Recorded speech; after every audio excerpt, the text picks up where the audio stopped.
Hello, everyone, and welcome to another episode of Sarah Speaks, the podcast where we lead, grow, and live with intention. Dive into the art of business, motivation, career, and transformation. I am Sarah Isangbedo Ajose Adiogun, and today I welcome you to episode 2 of our 4-part series on building the bridges that connect us with our destiny. Like I said at the beginning of episode 1, this series was inspired by the podcast I did, which was Bridges to Destiny, and also reading the LinkedIn post by Eric Pathika, where he spoke about the 20 skills that are relevant for success by the year 2030. All of those skills are bridges, and in this episode, we are actually diving into them and talking about them and how you can use these skills to connect to the achievement of your destiny. Today, we are talking about the influence bridge. In part 1, we talked about the inner bridges, and we spoke about 5 inner bridges, where we talked about self-mastery, we talked about focus, we talked about time management, emotional intelligence, and communication. Those were building the eternal foundations and capacity that would enable you to excel. Because you needed to master yourself. You needed to build yourself up before you could begin to influence others and lead. And today, in part 2 of our bridges that link us with destiny, we're talking about the influence bridge. The skills that make you excel in leadership, that makes you excel in relationships, the skill that enables you to lead, influence, and succeed by harnessing the power that is around you. Collaboration, integrated delivery, teamwork, those things are necessary if you will succeed. So, grab a cup of water, take a comfortable seat, your pen and your paper, and we will dive right in. Today, we are talking about skills that will help you lead, innovate, and inspire others, influence others to support you in delivering on your mandate, on your vision, and on your goals. We're going to talk about 5 skills today, and right now we will go into the first skill, and that is the skill of creativity. If you have ever been to a business school and learned, you would have learned about innovation. Creativity is about us being able to be creative in our lives. The whole universe, like we read in Genesis chapter 1, was as a result of creativity. That is why we call God the ultimate creator. The Bible tells us that God created the heavens and the earth. The earth was chaotic, it was void, without form. But God spoke order into the world, and that's why we cannot inhabit in the world today and live these beautiful lives that we are all living, because we have a God who is a creator, and we are told that he created us in his image and likeness. So we also are creators, and everything that you see or feel or imagine is something that was created by somebody. You want to talk about light bulbs? You want to talk about electricity? You want to talk about pottery? You want to talk about art? You want to talk about aerospace, aviation? You name it. Somebody thought it up. My laptop, the phones we carry, makeup. I can go on and on. Pen, paper, biro, bottled water. Created. The power to imagine, the power to dream, the power to envision is what we call creativity. And it is a part of our everyday lives. And in business, we say that the businesses that fail to be creative, the businesses that fail to create, are the businesses that have been structured for failure. You cannot do anything, you cannot rise if you are not creative. Albert Einstein says, creativity is intelligence just having fun. When you are coming up with ideas, you are thinking outside the box, you are bringing up solutions to complex problems, it gives you this satisfaction, it gives you this confidence. It is intelligence having fun. Innovation is born out of a place of discomfort. Nobody became great in their comfort zone. You need to go outside your comfort zone to be able to create something that is meaningful and impactful. That is why God said, that's why God created the universe. He could have continued to hover over the face of the earth without doing anything about it. But he did something. What are you doing? Creativity, we say, is the lifeblood of innovation. It is a key differentiator in business, in leadership, in career, wherever you succeed. Innovation is a differentiator. Albert Einstein once said, imagination is more important than knowledge. Knowledge is about knowing what already is. In imagination, it's about recreating a new reality from what already exists. In business, creativity fuels product development. You look at a problem and you create a product to solve that problem. That is innovation. That is creativity. It fuels product development. It fuels problem solving. It fuels brand development. You need to be creative for your brand to stand out. Let's look at Apple's design thinking. It changed the face of IT, changed the face of technology. Creativity enables you navigate uncertainties. When issues arise, it is creativity. When issues come up, it is creativity that enables you look outside the box for solutions. It is creativity that enables you look a problem in the face and come up with a solution that no one else has thought about before. In career, creativity enables you open doors, reimagine roles. It gives your leaders confidence in your ability to solve problems and to lead, because they know that it doesn't matter what the issues that come up are. You are able to come up with a solution because you can ideate, you can innovate. As leadership coach John Maxwell says, he says a leader is one who knows the way, goes the way, and shows the way. I say that creativity is often what lights the path.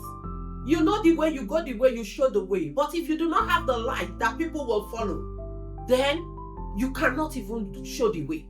So creativity lights the path for you to show the way for others to follow. You need creativity. You need to innovate. In business school, we are taught about Nokia. We are taught about BlackBerry. We are taught about organizations that failed to innovate and ideate and how they all died. Canon. So if you want to succeed in business, you must constantly reinvent yourself. And the only way to do that is through creativity. The next one we are going to talk about is adaptability. To everything there is a time. To every purpose under the earth there is a season. You must know what season you are in. You must be nimble. You must be able to navigate life. I tell people, I say your plan is a roadmap. It is not cast in stone. It is a rolling plan. As events unfold, as new realities come up, you must be able to look at that plan again, reinvent that plan, come up with a new strategy that enables you continue to move forward. Technologies change. I say be flexible in method but firm in purpose. What is your purpose? What is your goal? But the methods and the pathways to reach there can change. Be flexible. And we call it be able to pivot. Pivot at speed, because only then can you achieve your goal. Project success is said to be when you deliver your project on time, within budget, and to meet the specification. The method with which you use to achieve it can change. But as long as you are able to deliver to specification, that means you achieve your goal. You achieve it within the allotted time frame. And you achieve it with the resources.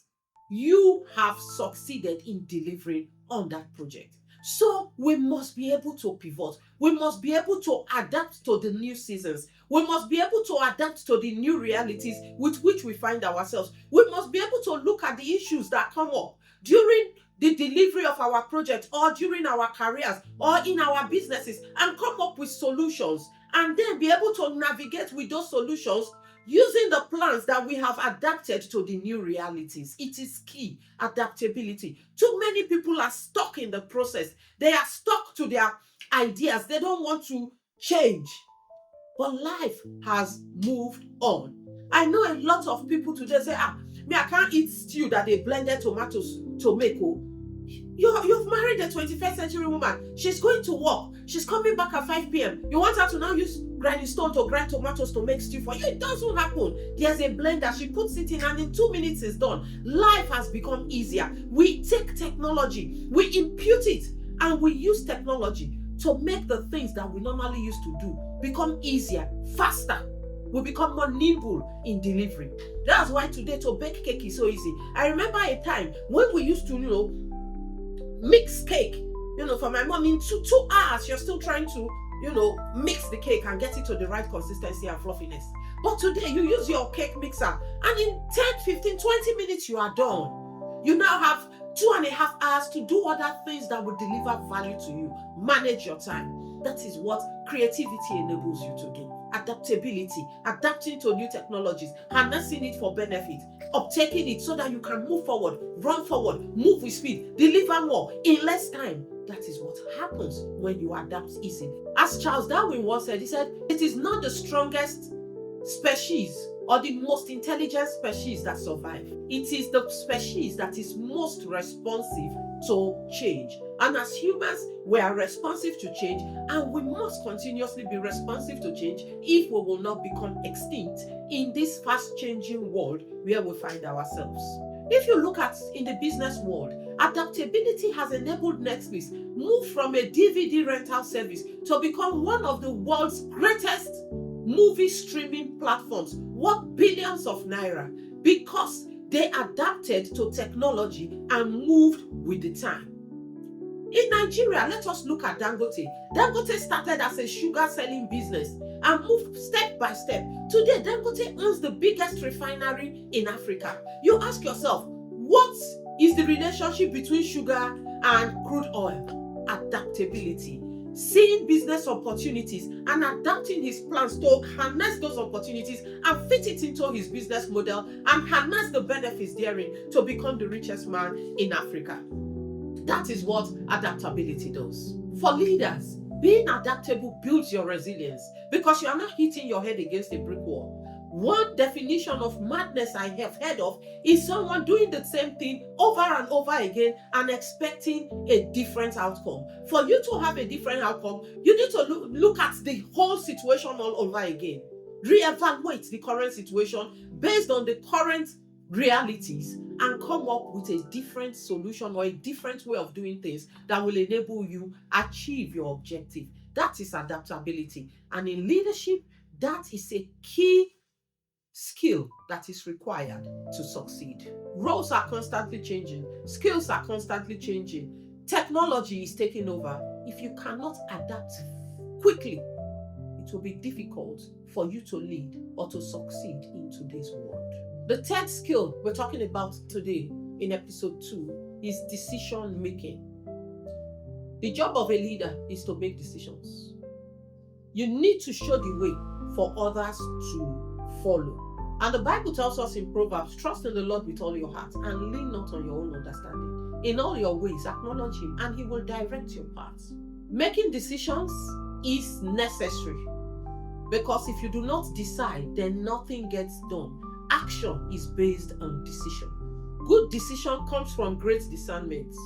You are able to look at all the information and data available to you and make an informed decision based on the knowledge that you have. You must make a decision. The decision to go or not to go. The decision to do or not to do. I tell my children that the altitude of your life determined by the decisions and the choices that you make. Anyone that fails to make a decision fails to move forward. You are stuck in that position because you have failed to make a decision to move forward. And many people fear decision making because they are afraid of mistakes. One thing we need to realize is that as long as we are human, mistakes are inevitable. Learn to make mistakes, learn from it, rise faster and run forward. Don't get stuck. And the third thing we'll talk about is discipline. I have a whole podcast that was focused on discipline. No man succeeds if he's not able to discipline himself. You must be able to discipline yourself. You must be able to tell yourself what are the things that you will do and the things that you will not do. Your values should drive you. And for your values to drive you, you must be disciplined to know when to say no, when to say yes, when to turn away and walk away. Because at times, the temptations that come before you, they are clothed so beautifully. You need discipline and you need your values to be able to say no. This does not align with who I am. And because it does not, I'm not going to take a fast, a shortcut to my goal. I'm not going to take a shortcut to destiny, because truly there are no shortcuts to destiny. It will come back to haunt you. Without discipline, dreams remain ideas. Because for you to birth that dream, it takes hard work. It takes discipline. Nobody can work hard consistently without being disciplined. It doesn't happen. It takes discipline to build systems. It takes discipline to build the right habits. It takes discipline to wake up at 4 a.m. and go to the gym to practice when you would rather be sleeping and stretching. It takes discipline to tell yourself, I want to eat vegetables and drink water, no coke, no malt, no alcohol for the next 1 week, because I want my body to detoxify and to heal itself. It takes discipline. We are all at different levels, struggling, but the level of your discipline, the level of your self-mastery determines the altitude of success that you will ever get to. Because hard work is necessary for success. And for you to build discipline, use a habit tracker. What am I doing right every day? Reward consistency, not perfection. None of us is perfect. We are striving for perfection every day. But let excellence be your key. Be consistent in what you are doing. Don't kill yourself. Give yourself a pat in the back every time you do something right. Reward yourself, because then you are encouraged to keep going. And the last skill we'll talk about today is leadership. And Matthew chapter 20 verse 26 tells us that whoever must lead must first be a servant.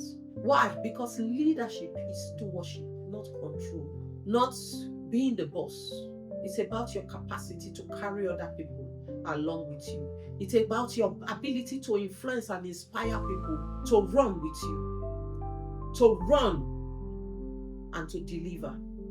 You influence them, you inspire them, you don't control them. Management and leadership are two very different concepts.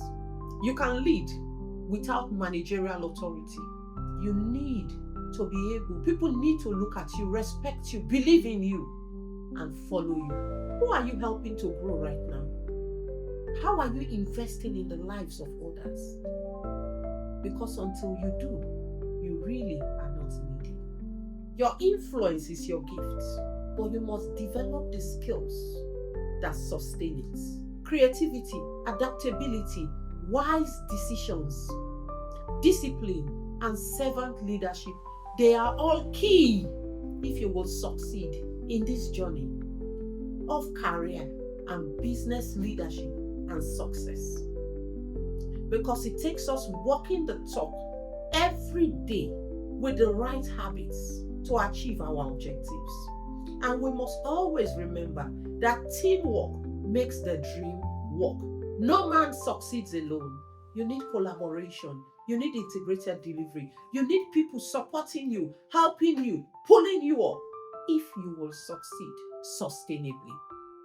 Dangote Group was not built by Dangote alone. If it was by him alone, he would not be the richest man in Africa. But harnessing the support and the skills and the knowledge and wisdom of others, we celebrate him today. Elon Musk would not be able to build aerospace if he was depending on himself alone. He needed the aeronautic engineers. He needed the aerospace experts. He needed the design technologists. He needed a whole load of people to support him to succeed. Do we talk about Oprah Winfrey? She's before the cameras. Who are those behind the camera? She would not succeed if she was doing it alone.